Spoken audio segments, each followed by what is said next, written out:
gusto ko matry mataray ng kontrabida kasi gusto ko matry mag-kontrabida. Wow, mataray. Kasi yung yung role ko po sa Arabella is sobrang bait niya. Bad palaban. Pero gusto ko matry mataray ng kontrabida kasi parang ang challenging nun.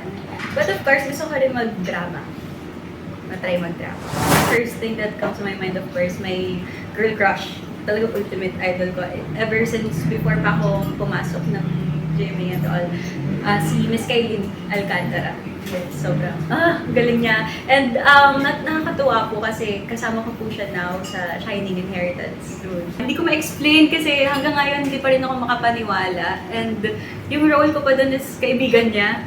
So, nakakakilig every time na nagsiscene kami. And doon pa din yung starstruck or every time na pumapasok siya sa tent. Tapos naamoy ko siya. Ang bango niya kasi, guys. Talaga, promise, ang bango talaga niya. And ayun, talagang starstruck pa rin ako. Parang gusto kong magpa-picture sa kanya every time na makikita ko siya. But sobrang bait ni Kai. Sobrang easygoing niya, lalo sa set. Talagang pag dumadating siya, nilalighten up yung mood dun sa set. Hi everyone, this is Mitzi Josh and I'm inviting you all to stream my first single, Could Get Used to You, under GMA playlist, of course. Out on all music platforms. So, stream nyo yan, guys.